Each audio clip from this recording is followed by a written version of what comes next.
بیا هم ښه راغلاست د ناول هوم چینل ګرانو اوریدونکو سلامونه او نیکې هیلې.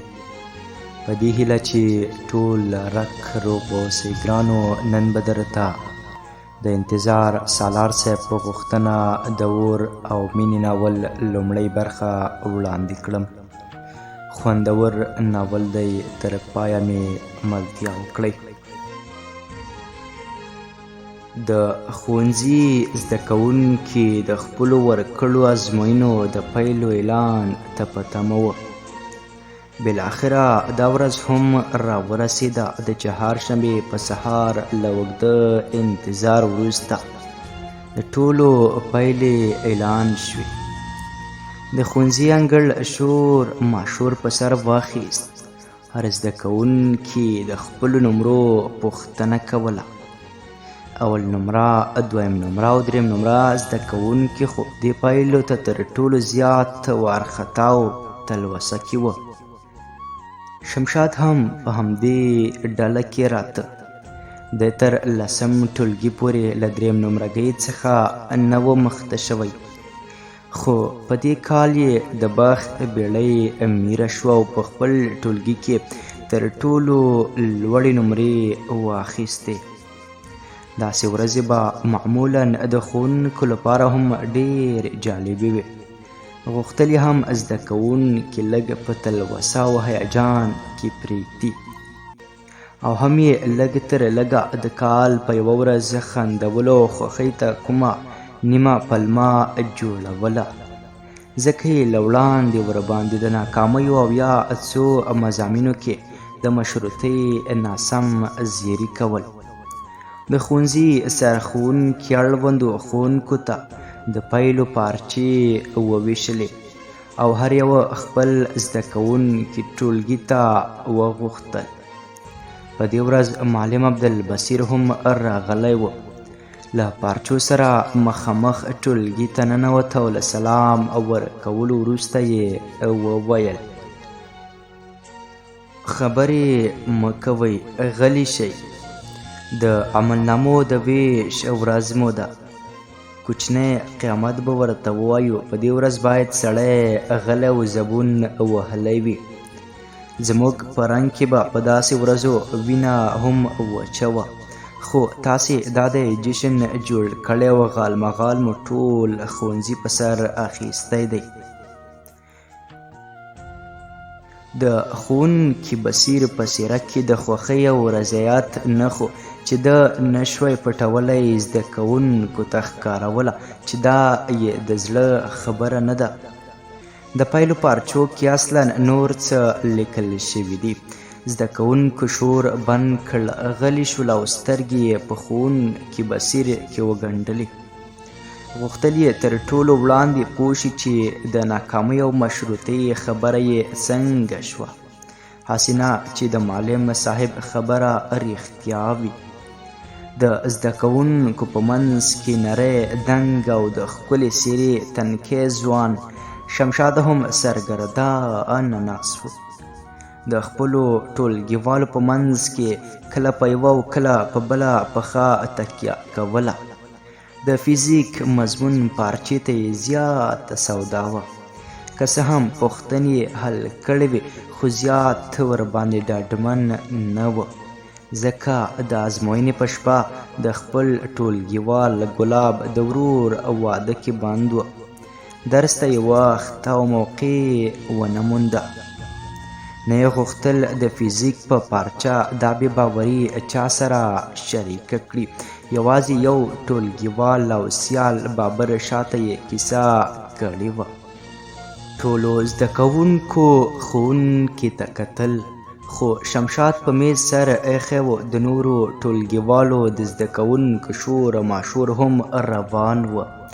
د ښوونکي خبرو د شمشاد حوصله هم ختمه کړه. لړزې واخیست، خو غلی و. ښوونکي په منځ کې د انګیزې په موخه د لیک لوست تخته وډبوله او په غوسناک انداز یې وویل: ښاغلو تنبلانو او نقالانو، په کور کې به مو هم مور او پلار یا ورونه و درته خوښ وي چې زامن مو ښوونځي ته تللي. ښې نمرې به یې اخیستې وي، خو متاسفانه چې د هغوی دا هیله مو نه ده پوره کړې. یوه شېبه د ټولو په منځ کې چوپتیا خپره شوه. چا سا هم په زوره نه ویسته، ټول حق پک وه، لکه د مرغانو په سیل چې باښه ورګډه شوي وي. ټول حق پک پاتې شول. هلکانو یوه او بل ته کتل، خو تر داسې روحي فشار لاندې راغلي وه چې د ښوونځي فضا هم ورباندې د قفس په څیر راټولېده. بابرشاه چې 10 کاله اول نمره پاتې شوی و، زړه یې ټوپونه وهل. ټولګیوال یې لالو ورته ګلان راوړي وه، خو اوس یې لاندې کتل، له غوسې یې د خپلو راوړو پلاستیکي ګلانو پاڼې پرې کولې. ځان ورته بد ښکارېده. د بابرشاه په استعداد هم باور خامېده. د ګلانو په راوړلو په زړه کې پوره پښیمانه و. معلم بصیر خان هم وضعیت او د هغوی خفګان درک کړ. ټوکه یې همدومره بس وګڼله، غاړه یې تازه کړه، ویې خندل او بیا یې غږ کړ: زما ښاغلو شاګردانو، وبښئ چې په خپله شوخۍ مې وځورولې. حقیقت خبره دا ده چې تاسې د ښوونځي تر ټولو ممتاز زده کوونکي یاست. ستاسې د نګران په حیث په ډېر ویاړ وایم چې نه څوک مشروط دي او نه هم ناکام شوي. له مخکې ټولو ته د ځان او ادارې لخوا مبارکي وایم.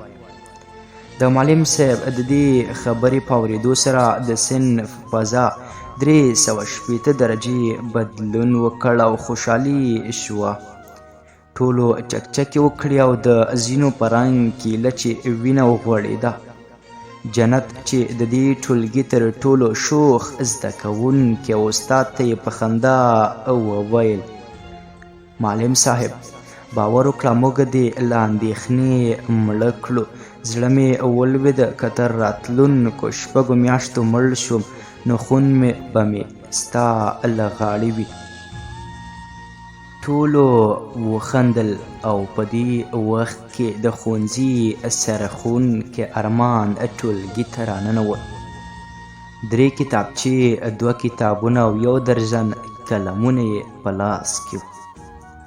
په خندا یې وویل: هلکانو، تاسو ټولو موږ ته ویاړ رابخلی دی. زما سر مو جګ کړی دی. پلرونه او میندې که بچي راوړي نو ستاسې غوندې دې راوړي. لایق او با استعداده اولادونه د 100 کال ازموینو تر ټولو لوړه سلنه ستاسې ټولګي جوړه کړې ده. بیا سرښوونکي ارمان شمشاد ته وکتل چې په فکرونو کې ډوب دی. ورته یې وویل: شمشاده، څنګه خفه یې؟ خدای مه کړه بار موټر خو به دې د سالنګ په لاره نه وي چپه شوی. له مزاجه شوخ جنت بیا غږ کړ: هلکه، څنګه خفه یې؟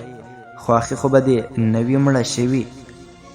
بل ټولګیوال یې هېواد وخندل او ویې ویل: ملګري به یې ترې خفه شوي وي.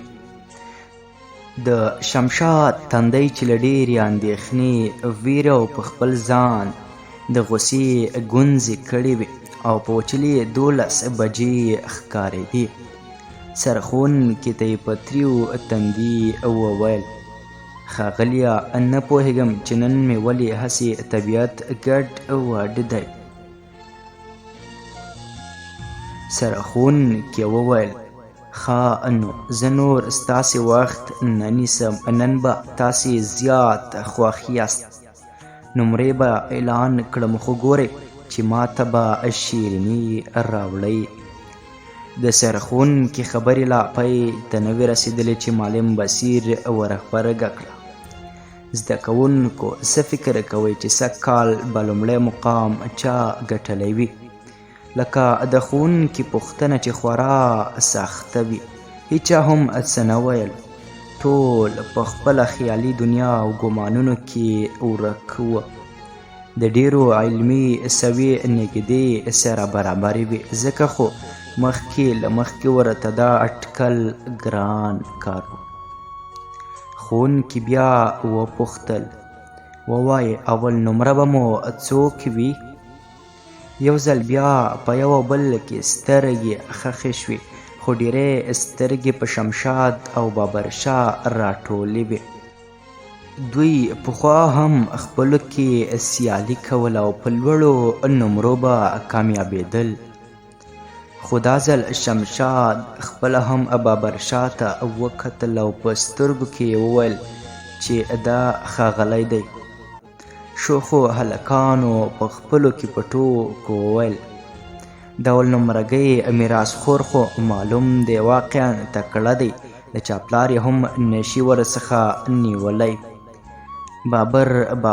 بابرشاه په همدې کې شمشاد هم د هغه نوم واخیست او ویې ویل ما ته مه ګورئ، بابرشاه ته دې مبارک وي. بابرشاه د دې خبرو په اورېدو په ویاړ او غرور سره اوږې وغورځولې. په فاتحانه انداز یې ټولو ته وکتل، خو نظر یې د مننې پر ځای له غروره ډک و. زه درس وایم، په ځان پیسې لګوم، ستاسې په څېر تنبل نه یم چې میراثي اول نمره شم. بیا یې شمشاد ته وکتل او د پیغور په ډول یې ورته وویل د شمشاد په څېر هم نه یم چې د ازموینې په شپه واده ته لاړ شم او بیا مې استاد مشروط کړي. د دې خبرو په اورېدو سره ښوونکي ارمان په دیوال ټومبلې توره تخته وډبوله او بابرشاه ته غوسه شو. په لوړ غږ یې وویل زده کوونکو، زما په مخ کې تاسې د هیڅ چا د سپکاوي حق نه لرئ.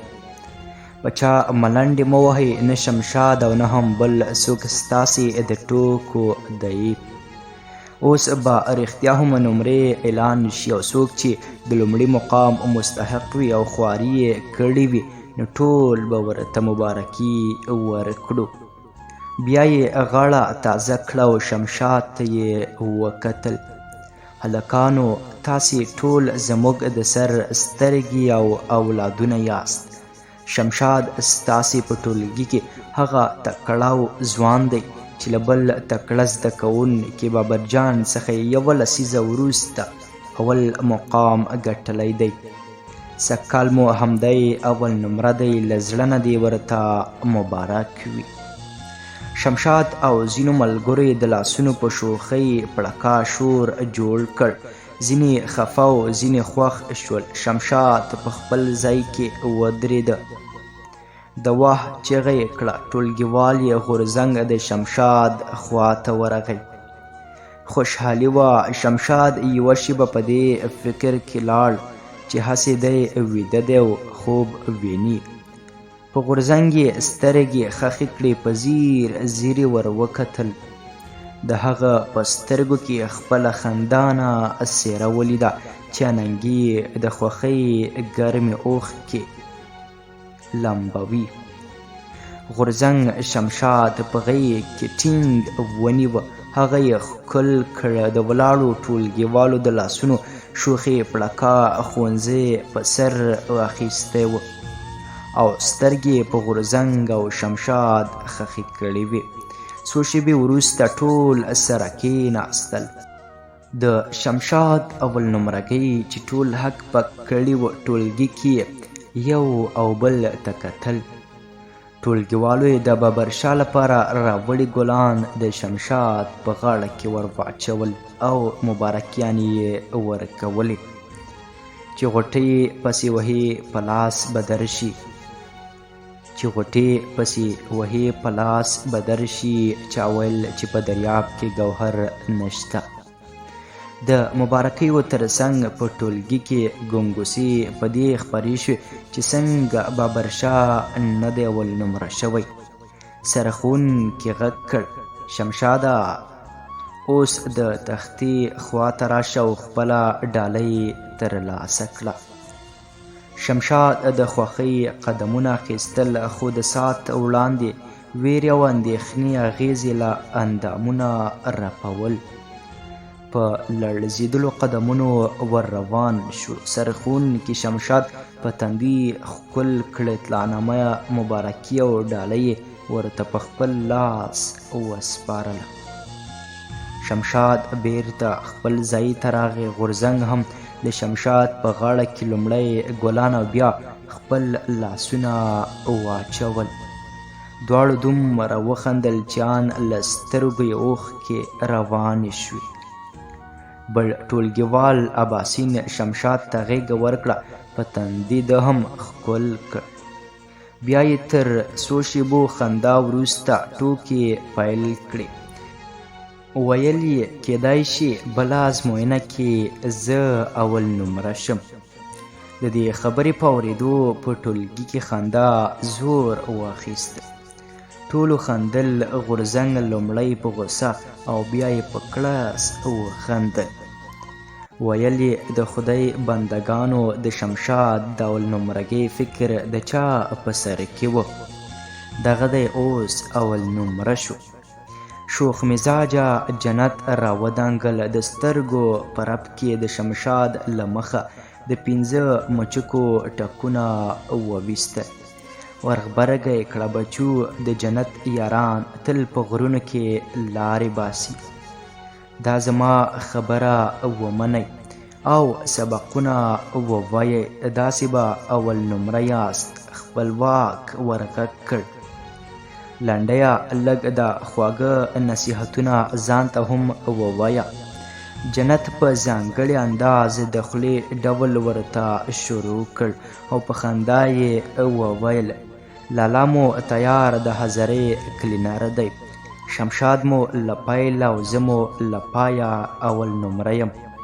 بل ټولګیوال یې خپلواک په خندا وویل ګلان مو بابرشاه ته راوړل خو د شمشاد په غاړه کوی مو واچول.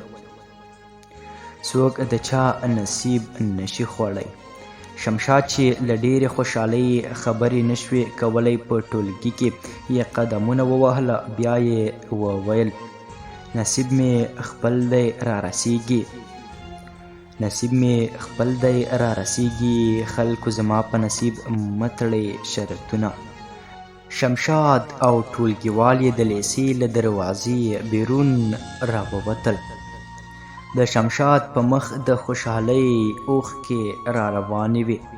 مخامخ د نجونو د لیسې دروازه هم خلاصه شوه او د شمشاد د ګاونډي لور سوله په ژړا له لیسې راووته.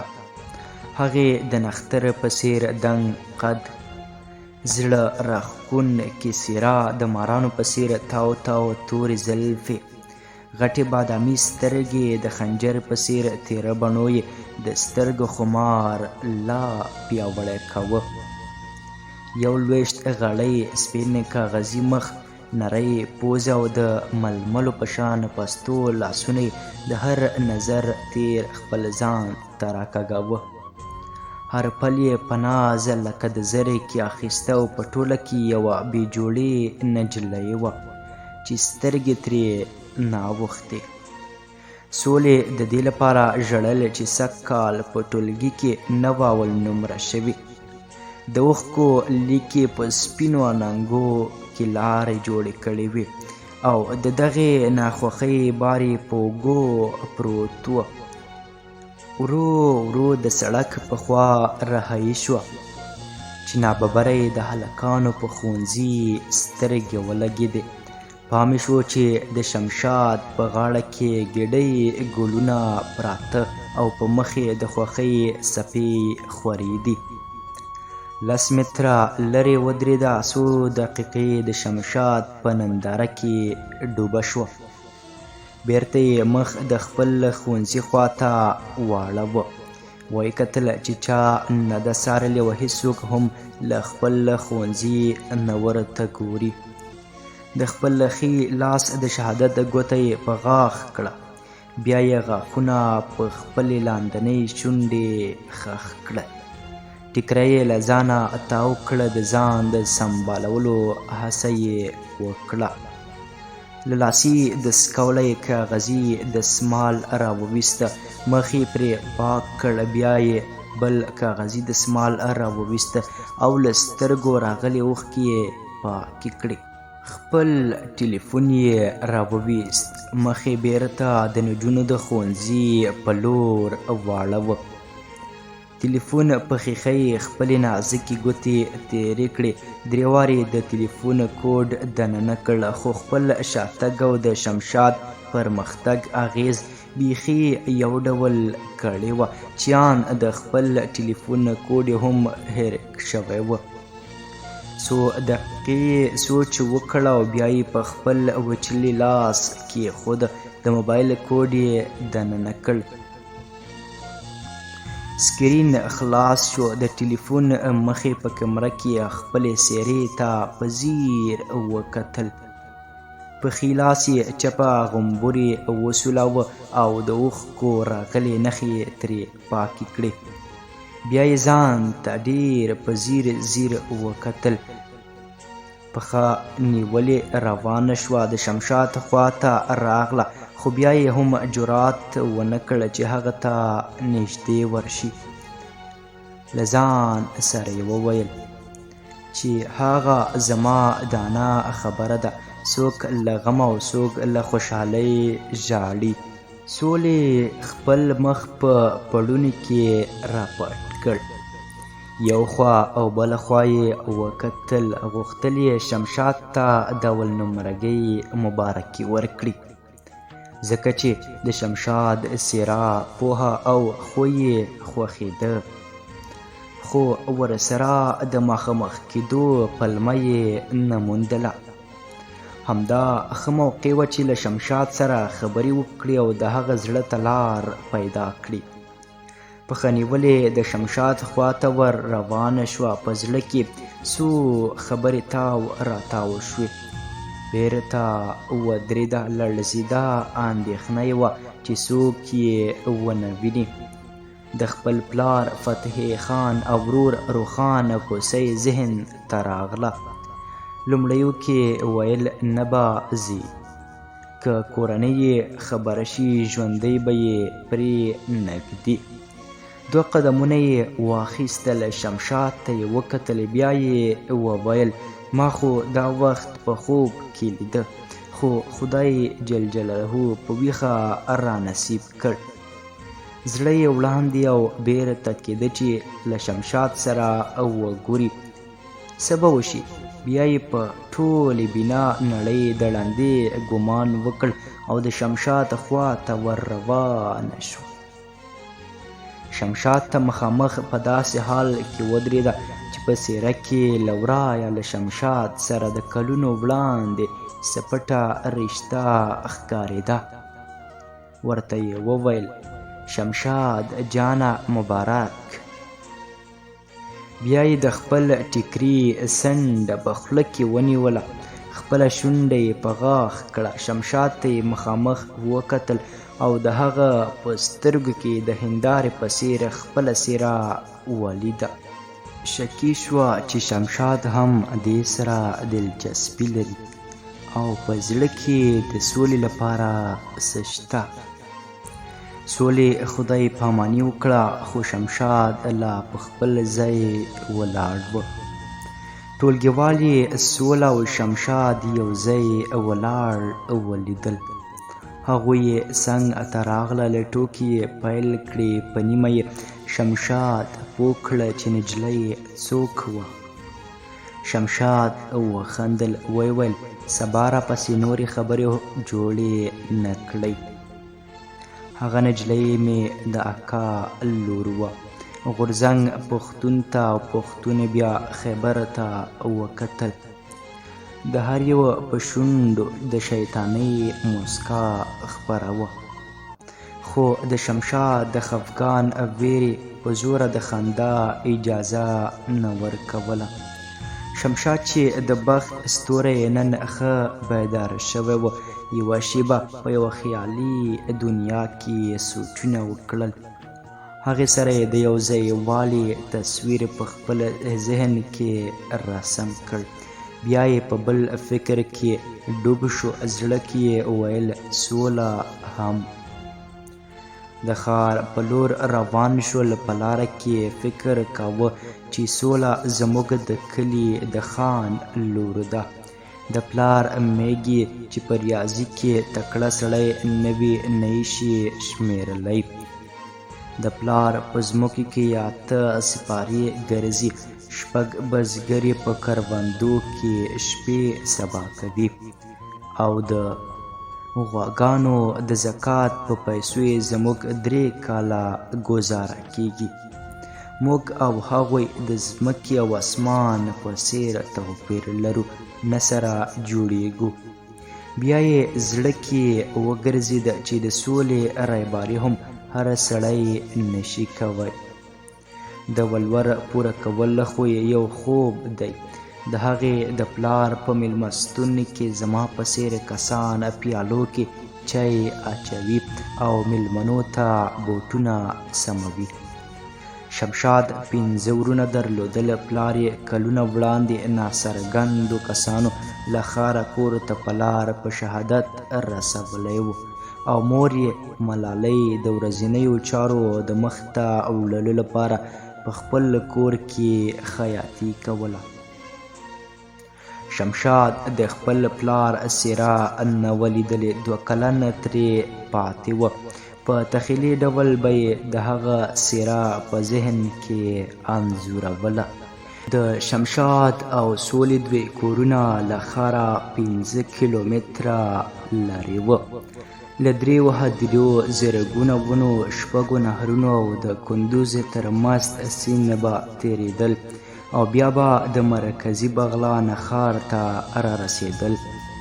د ښوونځي د رخصتیو له پیل سره سم سولې په ښار کې د انګلیسي او ریاضي کورسونه پیل کړل څو د روښانه راتلونکي لپاره خپل مزل لا ګړندی کړي.